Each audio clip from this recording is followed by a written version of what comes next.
Get him yet? He's next. Not yet. I'm gonna get him next.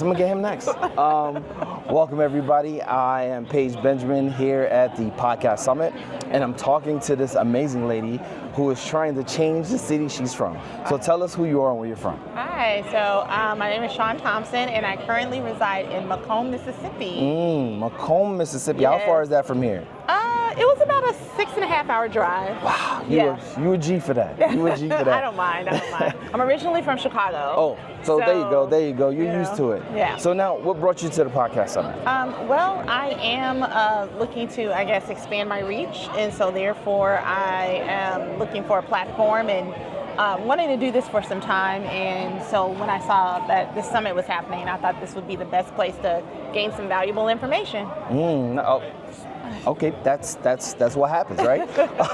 So now, what about podcasting makes you feel like you'll be able to make a reach, or it'll allow you to reach further? Well, so in theory, of course, you see the podcasts that are popping up all over YouTube, all over the other social media platforms, and so of course it's kind of scary at first, and so I wanted to try it, and I thought, like, hey, if I can come here, get the fundamentals that are needed to get started, then of course, then that would be beneficial. Okay, so we heard during the keynote speaking that community is key. Yes. And in getting this interview, kind of explain what it was about, which was the promotion of our network, podcast network. It's the Melanin network, focused on Black podcasters like yourself, your future self. Okay. And being able to feed our community. Now, with your podcast, how do you feel like you'd be able to feed our community in a way that hasn't already been done? Because once again, where are you filling in the gap?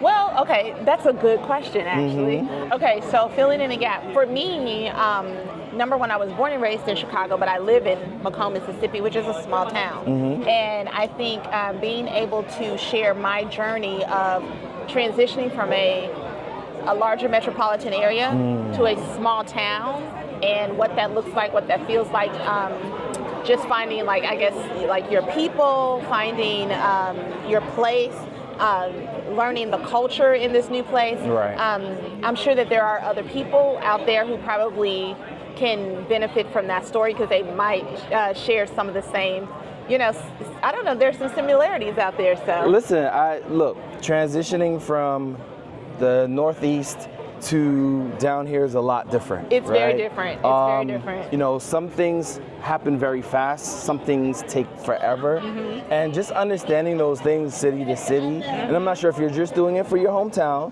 or if you're doing it for much broader environment. Just these are some places and things to do, to go to understand how your city works. I think that's an amazing thing, right? Because for me, transitioning to Atlanta from the north. That works. I need to kind of put a sign. No, it's all good. So just being able to have that transition plan, the closer we get, I'm sorry. Yeah, that's why I was. I'll let it all rock. All right. But the closer we get, you don't have to worry about that. I'll let it be part of the thing. The older we get, the more we are kind of like stuck in our ways. And so how does, so one of the things that I struggle with, understanding like how to find services, right, for my senior or my aging dad. In your podcast, what are some of the things that you feel like you want to start covering, like more so specifically? Well, so I would say that, to your point, there's a lot of information I think that is needed that we sometimes cannot find. They say, oh, it's out there on the website, or you can just go here, go there. And it's like searching for a needle in a haystack. So I want to be able to break things down. For example, we have a lot of entrepreneurs, and we have a lot of small businesses. And so therefore, we have a lot of small businesses. And so there are grants out there, for example. And I've been able to make connections with some of the people in my town who are influencers in that space. And so therefore getting the information without telling someone, hey, go out to the website, find the application and apply. But now I can take the information, break it down, and feed it to them on a more granular level so that they can consume it easily and be able to apply or whatever it is that they want to do. So that's one thing. And then, like you talked about, the aging dad and some of the resources that are available to them. Again, doing the same thing, like, hey, did you know that we have this waiver program that allow you to have some assistance for certain hours of the day, or maybe Meals on Wheels, and this is how you can apply for it, but things like that. So being able to take the information, break it down so that our people can easily consume it and also capitalize off of it or utilize it. Does that make sense? It makes a lot of sense, because if it's a daunting task to move, right? Making a decision to move is daunting already. And then trying to find the resources you need is sometimes even worse. It's a lot. So I think you will provide so much value due to the fact that you're literally breaking things down step by step and allowing people to consume it in a way that, if they went and did it by themselves, they'd probably just give up. Right. Now that's true. That's true. And that's usually what ends up happening. You go searching, and then it's like nothing is working out.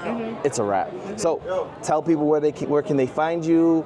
What is this podcast theme name? Well, I mean, again, it's coming, and even more so than breaking down the resources, it's also about attracting businesses in our town. So economic development, boosting the economic vitality of our area. So there's so many things. But where can you find me? McComb Main Street Association on Facebook. So we do have a Facebook page, again, McComb Main Street Association, also on Instagram, McComb Main Street Association. So we're working to build it up. We're working to improve our content. So it's a work in progress. Okay. Yep. So does McComb have email? I'm just joking. No, I was talking to a friend who was like, it wasn't until maybe 5 years ago their town actually started using email for their businesses. Yeah. So it's crazy. I mean, we're progressing. That's all you can ask for, right? Yes. Well, thank you very much, and I appreciate it. Another amazing interview with another amazing person. Until next time, peace.